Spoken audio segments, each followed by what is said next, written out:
Hi all, welcome back to my channel. I hope everyone is doing fine, everyone is doing great, and you guys had a good productive day regarding studies and completed everything that you have assigned to yourself for the day. So, I am done with my day just now. So, I thought to record it, my study routine for the day. So today I have covered two lecture of algorithms and two lecture of digital logics. Each of was like 2.5 and 2.5 hours. So total, and regarding digital logic also, one was 2.5 hour lecture and second was 2 hours some minutes. So these 4 hours, and so around 9 10 hours was lecture watching along with notes. It went till 11 hours. I mean, of course I took a lot of time, but 11, 12, 12 hours is the time for today I have spent covering four lecture. So it took time. I with breaks, just now I finished. So, like, topic for today was loop complexity only. We are like, I'm into model 2, and to finish the loop complexity in algorithm there are two lecture left to complete it. After that, third model is going on currently in live. So I need to complete two lectures to come into the current model of loop complexity. And challenge for today was like, you know, studying in pain and with less sleep. Like these days I'm getting 5 to 6 hours of sleep and then studying. So that was challenge.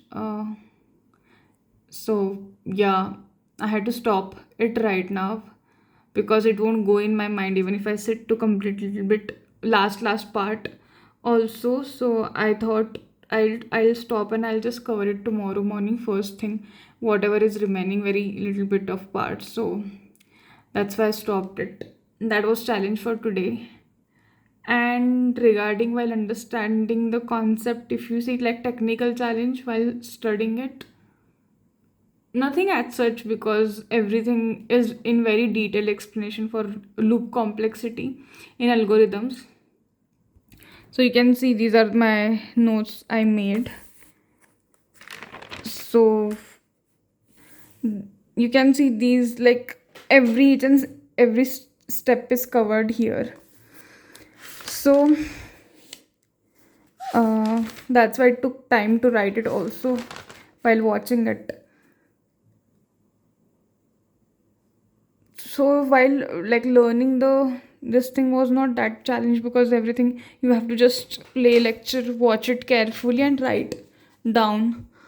That was algorithms, loop complexity, to lecture I'll explain later. And regarding digital logic, implicants, concept of implicant, prime implicant, essential prime implicant, then like other type of implicant were there. So that concept covered in digital logic, and second lecture of digital logic was starting with combinational circuits like comparator, 1 bit comparator, 2 bit comparator, and there like truth table symbol, boolean expressions, hardware implementation, which is not important but still it covered. So that was the overview of these two subject and what I've studied today. So I've started with I have not, yesterday what I did, like I completed all the two lecture of algorithms. It took like 5 to 6 hours continuously, and then I went to digital.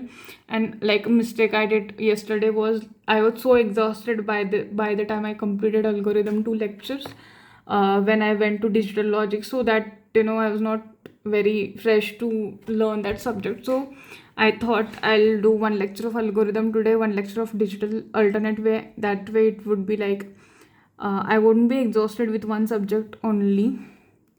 So I did that. I applied that today and it worked very well. So that change I have done while studying it. So after CN, like I think there are, I am on 10th or 11th lecture of, I think 10th lecture of digital logic, and there are 5 to 6 more lecture left, and all are combinational circuits. So Like I'm not doing anything about C and Maharevision right now. I'll focus on these two. I need to finish with digital because again GFG playlist also I need to finish it from Chandan sir after this playlist. So I need to catch up with those pending lectures also. So it's almost like 2-3 days to end month of June. But so I was like, planning maximum by first week of June I would be ending, like I would complete all the lecture of digital logic along with this algorithm, like second model, third model is going on, but it's doable. It won't, that pile up is not there for algorithms also. So hopefully then I'll start with CN and other subject. So if I show you or explain you the concept that I've learned today, let me show you where is.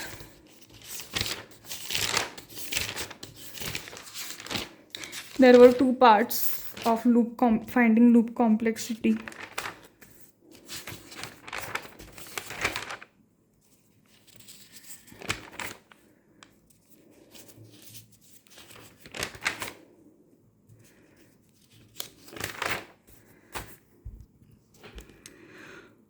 This is the for loop given, and then this is detailed explanation, then time complexity we found, and there is note called find loop complexity, find number of statement inside loop and number of times it's executing. Number of times inside statement executed equal to loop complexity.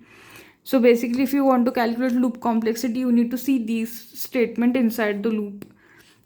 So, and the number of times these statements are executed, that is the exact number of time loop is executed. So that this note is saying, and you can see the pattern also here. Like while solving, we need to find the pattern. Then there are two pattern you need to observe. First is for k in terms of n and time complexity, and then first k is number of time loop executed, second k is to find time complexity. And direct method, I showed you yesterday some generalized notes that we have found once we have solved a lot of example. You can just by heart that, and you will remember directly while solving it. I'm going to do that only. Sometimes you need to expand the while loop when you don't understand, so that also you should know. These are example only. So these are conclusions that if someone remembers, it's very easy to directly find the answer.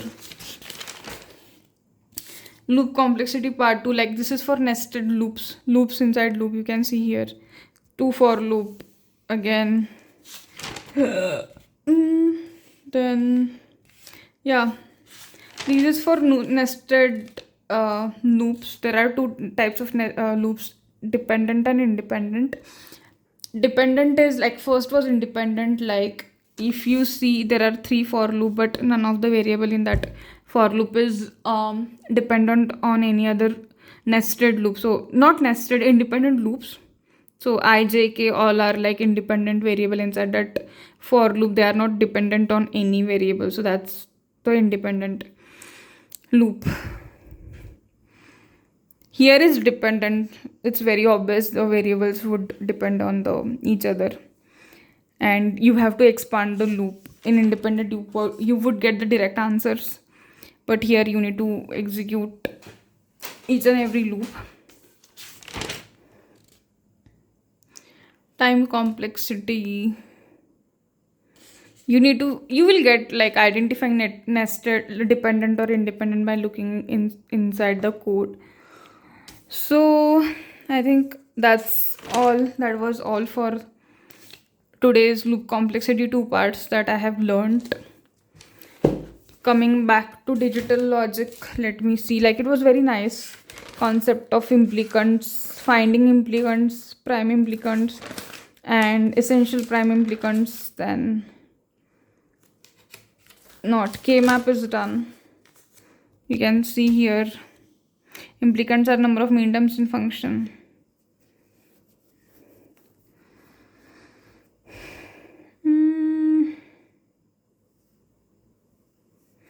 So basically number of 1 is number of mean term, and that is number of implicants. In any form, pos, sop, if you see number of 1, that is implicants. And in the red thing I have written all the short note, very important point regarding implicants. And selective prime implicant, I was looking for this word, and there is this trick to find it, like EPI, essential prime implicant, is write all possible answer and take intersection. So EPI is basically common terms from all the answer, that is EPI, and SPI is apart from common, whatever is left is SPI.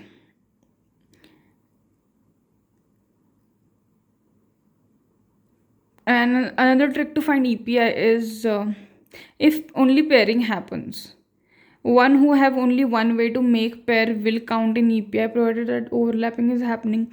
So if overlapping is happening, and if let's say one has only one way to get paired, then that is EPI. That's the way to find EPI. That's the trick basically. And the combinational circuit and comparator, I was just like some time back I was doing it. So all these 5 steps we need to do it while designing any combinational circuit. So first is comparator. It's very easy. It's compare the values less than, greater than, equal to, and this is fixed, like 2 number of input would be there and output would be 3, and this is fixed. So for like 2-bit comparator, we are following all the 5 steps given. Hardware is not like it doesn't come in exam gate, but still for our knowledge he has taught it. So 2-bit comparator, how should I, like, this is truth table of input output, and then logical expression, separate boolean expression for each of the variable, minimization of it, hardware implementation. It's very easy. Then 2-bit comparator, you can see here. For A and B, for 2 input, it would take 2 bits each. So 16 combination will be getting for all the 4 variables. And according to that, truth table happens. This is the truth table. This is the Boolean expression. And this is the minimized K-map, like minimized expression using K-map, you can see. Here I have stopped, like there was like 2-bit comparator designing was happening, so I thought I'm not able to sit for long now, so I just finished it. It might look like very less content that I've covered, but it's not easy to sit because each and every detail is getting covered, so that's why it's taking time. And I almost spent 11 hours today for this.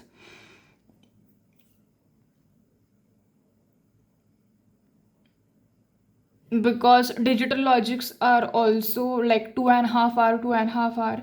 If you see a combination is open, right, this is of 2 hour 46 minutes something, not something, 226 216, sorry, and the other was 229. So basically this is 4.5 5 hours, you can see, but I took like more 7 hours for these 2 lectures. And if you see here,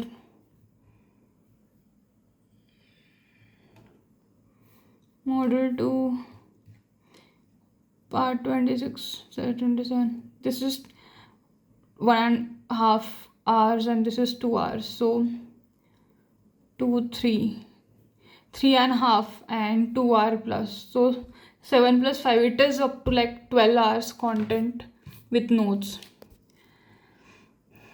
Let's go to dashboard. So implicant is done and I'm on demux, so this is the progress we are marking. And CN I am not touching. Digital logic we just marked it. What about, this is not the timetable I'm following it, so I need to update here. So that's all. This code is so good, consistency over intensity. So if you want to study along with me, be consistent for next, I think, 7 months till Feb. Please do subscribe and comment me down about your prep and number of hours you are put in, and be consistent with me. Thank you all.